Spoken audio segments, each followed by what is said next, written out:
পাত্র নির্বাচনের ক্ষেত্রে মেয়ের বাবা হিসেবে পাত্রের কোন কোন দিক লক্ষ্য করা জরুরি?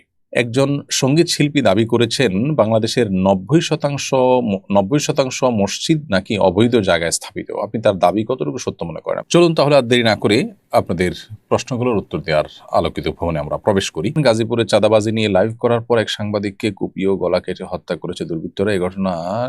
এই ধরনের ঘটনা ইদানিং বেড়ে চলেছে। কোনো কিছুতেই থামানো যাচ্ছে না। এসবের পুনরাবৃত্তি রোধে আপনার পরামর্শ কি? প্রথম কথা হলো, এই নিউজটার ব্যাপারে আমি যতটুকু দেখেছি যে এখানে লাইভ করার পরে কুপিয়ে গলা কেটে হত্যা করার কথাটি সোশ্যাল মিডিয়াতে প্রচারিত হয়েছে।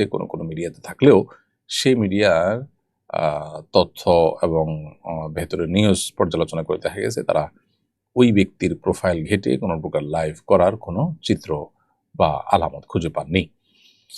তো পুরো বিষয়টা আসলে কতটা সত্য সেটা আসলে তদন্ত সাপেক্ষ। তবে আমাদের দেশে এই ধরনের ঘটনা যে ঘটে না তা নয়, এই ধরনের ঘটনা ঘটে, অহরহ ঘটে।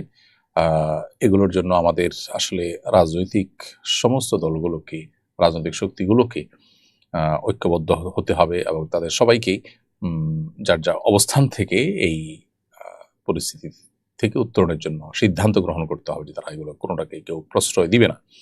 এবং আইনের শাসন এটা যতদিন পর্যন্ত বাস্তবায়িত না হবে ততদিন পর্যন্ত এই পরিস্থিতি থেকে আমরা আসলে রেহাই হয়তো পাবো না। অনেক আলেমকে দেখি ডান হাতে ঘড়ি পরেন। ডান হাতে ঘড়ি পরার কি বিশেষ কোনো ফজিলত আছে? ঘড়ি ডান কিংবা বাম যে কোনো হাতেই আসলে পরা যায়। যারা ডান হাতে পরেন তারা এই চিন্তা থেকে পড়েন যে নবী করিম সাল্লাল্লাহু আলাইহি ওয়াসাল্লাম ডানকে পছন্দ করতেন, আর ঘড়ি হাতে দেওয়া ভালো কাজ। যে কোনো পজিটিভ এবং ভালো কাজে ডানকে অগ্রাধিকার দেওয়াটাই হলো সুন্নাহ। সেই হিসেবে ডান হাতে অনেকে পড়েন। আবার যারা বাম হাতে পড়েন তারা তাদের কাছে বাম হাতে পড়ার কোনো যৌক্তিকতা আছে সেজন্য তারা পড়েন। অবশ্য ডান বাম দুই হাতের যে কোনো হাতেই ঘড়ি পরা যায়, কারণ এটি হলো অনেকটা আংটি পরার মতো। আংটি নবী করিম সাল্লাল্লাহু আলাইহি ওয়াসাল্লাম থেকে ডান হাতে বাম হাতে উভয় হাতে পরার বিষয়টি প্রমাণিত। অতএব কেউ চাইলে ঘড়ি ডান হাতে পড়তে পারেন, কেউ চাইলে ঘড়ি বাম হাতেও পড়তে পারেন, আংটির মতো নবী সাল্লাল্লাহু আলাইহি ওয়াসাল্লামের।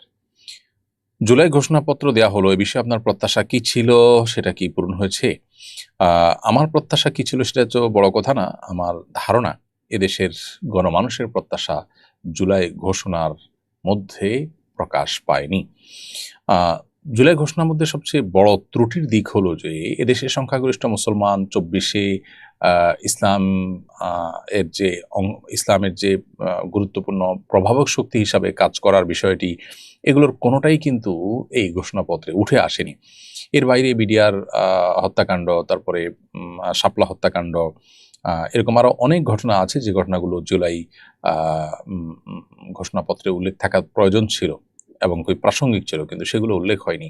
এবং এখানে বরাবরের মতোই আমাদের অন্যান্য ঘোষণাপত্র বা অন্যান্য সরকারি পেপারস এবং অন্যান্য রাজনৈতিক দলগুলোর যে বিভিন্ন ঘোষণা, দফা ইত্যাদি থাকে, সেগুলোতে পশ্চিমাদের যে আপনার চাপ দিয়ে ঢুকানো কিছু শব্দ, যে শব্দের মায়ের প্যাচে এলজিবিটিকিউ ইত্যাদিকে তারা এদেশে নর্মালাইজ করার চেষ্টা করছে, সেরকম শব্দ এখানেও রয়েছে। অর্থাৎ ইনক্লুসিভ তথা আপনার অন্তর্ভুক্তিমূলক এই শব্দগুলো মায়ের প্যাচে মূলত বিদেশি বিভিন্ন চিন্তাধারা এই ঘোষণাপত্রে ঢুকানো হয়েছে। খুবই দুর্ভাগ্যজনক একটি ব্যাপার যে জুলাইয়ে এদেশের আপামর সর্বস্তরের সাধারণ মানুষ অংশগ্রহণ করেছেন, যে জুলাই আন্দোলনে সবাই সামিল হয়েছেন, এবং যেটার সাথে ভিন্নমত পোষণকারী মানুষ এদেশে উল্লেখ করবার মতো নেই বললে চলে, সেটি আসলে দেশের সংখ্যাগরিষ্ঠ মানুষের চিন্তাধারার প্রতিফলন সেটাতে খুব একটা ঘটেনি। বরং এটি সুস্পষ্ট বিভিন্ন এনজিও, বিভিন্ন বিদেশি শক্তিগুলোর বিভিন্ন পুশ করে দেওয়া জিনিসগুলো এখানে প্রকাশ পেয়েছে। ভারতের ব্যাপারে দেশের মানুষ অবস্থান দীর্ঘদিন পর্যন্ত ভারতের যে আমাদের এই দেশটার উপরে, দেশের সরকারের উপরে নানা সময় ভর করে তাদের যে আগ্রাসন, তাদের যে দাদাগিরি, যেটার কারণে এদেশে ফ্যাসিস্ট এই পর্যন্ত এসেছে, সেটাও এই ঘোষণাপত্রে সেভাবে উল্লেখ হয়নি। তো সব মিলিয়ে এই ঘোষণাপত্র একেবারেই আপনার ছাপিয়ে দেওয়া বিভিন্ন এজেন্ডাবাজদের তৈরি করা ঘোষণাপত্র মনে হয়েছে। আল্লাহ তাআলা মাফ করুন। এই ঘোষণাপত্র যথাযোগ্য না হওয়ার কারণে এবং এটাতে গণমানুষের আকাঙ্ক্ষা প্রতিফলিত না হওয়ার কারণে আমার মনে হয় যে আরেকটি বড় ধরনের ধাক্কা খেলো এই ইন্টারিম গভর্নমেন্ট। আমার 25 বছর বয়সী ছোট ভাই বুদ্ধি প্রতিবন্ধী। দৈনন্দিন কাজকর্ম যেমন খাওয়া, ঘুম, ইস্তিনজা নিজে নিজে করতে পারে, কিন্তু বুদ্ধির দিক থেকে অপরিপক্ক, ছোট শিশুদের মতো আচরণ করে। যেমন নামাজ পড়তে হবে এটা জানে, কিন্তু নামাজে দাঁড়িয়ে এদিক ওদিক তাকায়। এছাড়া টাকা গোনা, সময় দেখা এগুলো পারে না। নারীর প্রতি জৈবিক আকর্ষণ কাজ করে কি না আমরা জানি না। আমার স্ত্রী কি তার সাথে পর্দা করতে হবে? আহ, যদি বুদ্ধি প্রতিবন্ধী হয়ে থাকে আপনার ভাই, তাহলে সেক্ষেত্রে নারীর প্রতি তার আকর্ষণ আছে কিনা এই জিনিসটাকে বিভিন্নভাবে পরখ করা যেতে পারে, এবং সেটা নিরূপণ করে তার উপরে আপনার এখানে করণীয় ঠিক করতে হবে। যদি নারীর প্রতি তার আকর্ষণ থাকে, তার যদি আকর্ষণ বোধ থাকে এবং নারীর গোপন যে বিষয় আছে সেই বিষয়গুলো যদি সে বোঝে, তাহলে সেক্ষেত্রে তার সাথে পর্দা করতে হবে। আর যদি সেগুলো না বোঝে, তাহলে সেক্ষেত্রে তার সাথে পর্দা না করলে চলবে। আল্লাহ তাআলা বলেছেন, আবিত্তাবিঈনা গায়রি উলিল ইরবা মিনার রিজালি আও বিত্তিফলিল লাযিনা লাম ইয়াযহারু আলা আওরাতিন নিসা। যারা মেয়েদের গোপন বিষয়গুলো বা মেয়েদের স্পেশাল বিষয়গুলো সম্পর্কে যাদের তেমন কোনো ধারণা নেই, সেরকম ছোট বাচ্চা, শিশু, অবুঝ, তাদের জন্য শরিয়ার পর্দার বিধান প্রযোজ্য নয়। তো এক্ষেত্রে আপনার ভাই এর পরিস্থিতিটা কি সেটা আপনাকে নানাভাবে পরখ করে বের করতে হবে। যদি আপনি সেটা একান্তই বের করতে না পারেন এবং সন্দেহ থাকে, তাহলে সেক্ষেত্রে সন্দেহের ঊর্ধ্বে ওঠার জন্য পর্দা করাটাই হলো শ্রেয় এবং উচিত।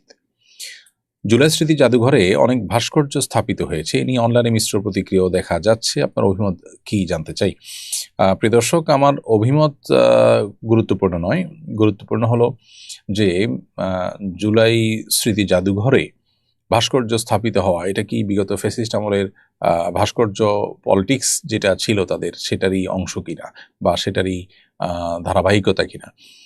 এটা দুর্ভাগ্যজনক হবে যদি তাই হয়ে থাকে, কারণ এদেশের মানুষ তাদের ট্যাক্সের টাকায় আসলে অনেক দামি দামি ভাস্কর্য স্থাপন করা হবে, এটা আসলে দেশের মানুষ চায় না। এদেশের মানুষের আশা আকাঙ্ক্ষা, এদেশের মানুষের প্রত্যাশা, এদেশের মানুষের চিন্তাধারা, এটা আমরা আসলে নির্মোহভাবে, নিরপেক্ষভাবে একটু ভাবলেই কিন্তু আমরা আন্দাজ করতে পারি। এদেশের মানুষ এই সমস্ত অহেতুক অনর্থক কাজে টাকা পয়সা খরচ করাকে কখনো সমর্থন করে না। সেই জায়গা থেকে আমরা বলবো, জুলাই স্মৃতি জাদুঘরে এই সমস্ত ভাস্কর্য স্থাপন করার কোনো মানে নেই। জুলাইয়ে যারা মারা গেছেন তাদের পরিবারগুলোর খোঁজ খবর না নিয়ে, যারা আহত হয়েছেন তাদের প্রপার ট্রিটমেন্টের ব্যবস্থা না করে, ক্ষতিপূরণের ব্যবস্থা না করে ভাস্কর্য স্থাপন করে আসলে আমরা কি করতে চাই? এটা আমার মনে হয় নতুন করে ভাবা উচিত। এই যে গতানুগতিক কাজ, এই যে আপনার বিগত সময় থেকে চলে আসা ভাস্কর্য কালচার, এগুলো থেকে আমাদের বেরিয়ে আসাটা খুবই প্রয়োজন। আমি মনে করি এটা গণমানুষের টাকাকে গণমানুষের আশা আকাঙ্ক্ষার বিপরীতে খরচ করার শামিল। এদেশের ধর্মপ্রাণ মানুষরা ধর্মীয় কারণেও ভাস্কর্য, কোনো প্রাণীর ভাস্কর্য তারা পছন্দ করেন না। আপনি এ ব্যাপারে যদি জনগণের মতামত নিতে চান, বহু উপায় আছে মতামত গ্রহণ করার। আমার তো দৃঢ় বিশ্বাস যে জনগণের মতামত নেওয়া হলে মানুষ এটাকে প্রত্যাখ্যান করবে। পাত্র নির্বাচনের ক্ষেত্রে মেয়ের বাবা হিসেবে পাত্রের কোন কোন দিক লক্ষ্য করা জরুরি? অনেক মানুষ পাত্র নির্বাচনের ক্ষেত্রে সর্বপ্রথম দেখে পাত্র সম্পদশালী কিনা। অনেক প্রসিদ্ধ বুজুর্গ আলেমকেও এমন করতে দেখা যায়। এ ব্যাপারে আপনার মন্তব্য জানতে চাই। দেখুন, পাত্রের সম্পদ আছে কি, বিশেষ করে সেটা পাত্রীকে আপনার ভরণ পোষণ দেওয়ার জন্য তার উপযুক্ততা প্রমাণ করে কিনা, এতটুকু তার অর্থনৈতিক সক্ষমতা নিরূপণ করাটা দোষের কোনো বিষয় নয়। কিন্তু যদি শুধুমাত্র টাকাটাকেই অগ্রাধিকার দেওয়া হয় এবং ওইটা দেখেই শুধু বিয়ে দেওয়া হয়, তাহলে সেক্ষেত্রে সেটা অবশ্যই ত্রুটিপূর্ণ বিষয়। একজন ইমানদারের যে দৃষ্টিভঙ্গি, সেটি এমনটি হওয়া উচিত নয়। এক্ষেত্রে আপনি যেমনটি বললেন যে কোনো বুজুর্গ আলেমকে এমন করতে দেখেছেন, আসলে আপনি যাকে বুজুর্গ আলেম বলছেন, তিনি যদি বাস্তবেই এমন করে থাকেন, তাহলে আদৌ তিনি বুজুর্গ আলেম কিনা, নাকি আপনি আপনার ধারণা বললেন যে তাকে বুজুর্গ আলেম বলছেন। মূলত নবী করিম সাল্লাল্লাহু আলাইহি ওয়াসাল্লামের প্রসিদ্ধ যে হাদিস আছে, সেই হাদিস আমাদের সামনে রয়েছে। তিনি বলেছেন যে তুনকাহুল মারআতু লিআরবা, সাধারণত 4টি বিষয় দেখে মেয়েদেরকে বিয়ে করা হয়। এই বিষয়গুলোর মধ্যে থেকে একটা হলো লিমারিহা, তার সম্পদ দেখে; ওলি হাসাবিহা, তার বংশ মর্যাদা দেখে; ওলি জামালিহা, তার সৌন্দর্য দেখে; ওলি দিনিহা, তার ধার্মিকতা দেখে। ওই যে বলেছেন ফাসবার বিজাতিদ দিন। তো তোমরা ধার্মিকতা দেখে বিয়ে করে তোমরা সফল হওয়ার চেষ্টা করবে। এই যে ধার্মিকতাকে অগ্রাধিকার দিয়ে নবী সাল্লাল্লাহু আলাইহি ওয়াসাল্লাম বিয়ে করতে বলেছেন। এখান থেকে পরিষ্কারভাবে বোঝা যায় যে অন্য সব দিক দিয়ে কম্প্রোমাইজ করা হলেও ধার্মিকতায় কম্প্রোমাইজ করা উচিত না এবং এটাকে সবচেয়ে আগে এবং সবচেয়ে গুরুত্বের সাথে দেখা উচিত, টাকা পয়সাকে নয়। তিরমিজির আরেকটা হাদিস আবু হাতিম আল মুজানি রাদিয়াল্লাহু তাআলা থেকে বর্ণিত, যে নবী করিম সাল্লাল্লাহু আলাইহি ওয়াসাল্লাম ইরশাদ করেছেন, ইযা জাআকুম মান তারদাউনা দীনাহু ওয়া খুলুকাহ, যখন তোমাদের কাছে তোমাদের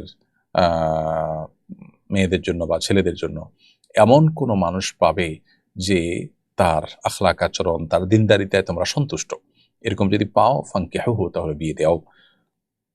এই যে দিনদারিতা এবং আখলাকে যদি কেউ ভালো হয় তাহলে সেক্ষেত্রে উম, তাকে অগ্রাধিকার দিতে বলা হয়েছে। এখান থেকে বোঝা যায় যে মানুষের ব্যক্তিত্ব, মানুষের আমল, মানুষের তাকওয়া, মানুষের দিনদারিতা, ধার্মিকতা, এগুলো বেশি খোঁজা উচিত বিবাহ শাদীতে, যেটা আজকাল খুব একটা খোঁজা হয় না। এগুলোকেই সেকেন্ডারি অথবা আরো পরবর্তী লেভেলের জিনিস মনে করা হয় এবং সবচেয়ে গুরুত্ব দেওয়া হয় টাকাকে। হ্যাঁ, আবারও বলছি, এতটুকু টাকা তো অবশ্যই দেখতে হবে যে এই পাত্র পাত্রীকে ভরণ পোষণের ব্যবস্থা তার স্ট্যাটাস দিতে পারবে কিনা, সেটা দেখাটা দোষণীয় কোনো বিষয় নয়। আমার ব্যবসায়িক অংশীদার ইসলাম মানে না, সুদ খায়, মদ খায়, আমি ব্যবসা ছাড়তে চাই, কিন্তু সে বলছে শর্ত ভাঙলে ক্ষতিপূরণ দিতে হবে। এরকম পরিস্থিতিতে আমার করণীয় কি? ফাসিক ব্যক্তির সঙ্গে অংশীদারের ভিত্তিতে ব্যবসা করার কারণে আমি গুনাহগার হচ্ছি কিনা? ব্যক্তি ফাসেক হলেও তার সাথে ব্যবসা করাটা শরীয়ত দৃষ্টিকোণ থেকে নিষিদ্ধ নয়। আপনি যে ব্যবসা করছেন সে ব্যবসার পলিসি কি, কিসের ব্যবসা করছেন, সেখানে কোনো হারাম বিষয় আছে কিনা, এটা হলো মুখ্য বিষয়। আপনার তার সাথে করা ব্যবসাটা যদি বেসিক্যালি বৈধ ব্যবসা হয়, বৈধ কোনো কাজ হয় এবং সেখানে পলিসিগত কোনো বিষয় যদি শরিয়ার সাথে সাংঘর্ষিক কোনো বিষয় না হয়, তাহলে সেক্ষেত্রে তার সাথে ব্যবসা করাতে কোনো শরিয়ার দৃষ্টিকোণ থেকে আপনার জন্য গুনাহের বিষয় নয় এবং তার এরকম ব্যবসা ভেঙে ফেলাও তার সাথে আপনার জন্য আবশ্যক নয়। মাহবুব আমিন আপনি লিখেছেন, আমার বোন খ্রিস্টান মিশনারি নার্সিং কলেজে পড়াশোনা করে, এই জন্য অনেকেই বলছে সে নাকি খ্রিস্টান হয়ে যাবে। এ ধরনের কথা বলা জায়েজ আছে কিনা?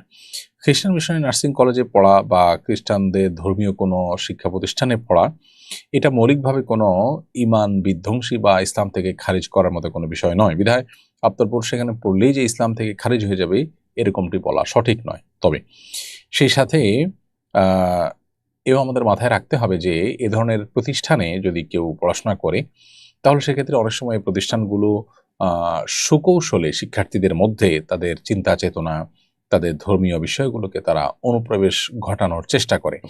অতএব সেখান থেকে আপনার বোনকে সতর্ক রাখতে হবে এবং এক্সট্রা কেয়ার করতে হবে যে সেরকম কোনো বিষয় যেন না ঘটে। অর্থাৎ তিনি যদি তার ইমানকে সেভ করতে পারেন, ইমানকে যেন হেফাজত করতে পারেন, সে বিষয়টি তাকে নিশ্চিত করে তারপর সেখানে তিনি পড়াশোনা করতে চাইলে সেটা আসলে দৃষ্টিকোণ থেকে জায়েজ হতে পারে।